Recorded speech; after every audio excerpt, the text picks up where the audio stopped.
Сотрудниками Управления экономической безопасности и противодействия коррупции Министерства внутренних дел по Республике Саха-Якутия при участии органов прокуратуры и руководства Республиканского Минздрава установлены обстоятельства превышения полномочий должностным лицом Республиканского Министерства здравоохранения. По результатам проверки следственными органами было возбуждено уголовное дело по признакам преступления, предусмотренного частью 1 статьи 286 Уголовного кодекса Российской Федерации. В ходе предварительного следствия установлено, что подозреваемая допустила умышленное нарушение положений федерального закона.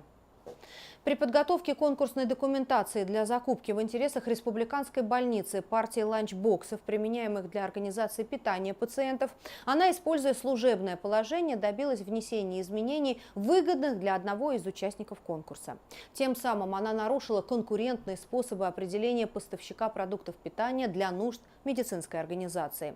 В отношении подозреваемой избрана мера пресечения в виде подписки о невыезде и надлежащем поведении. Предварительное расследование этого уголовного дела продолжается.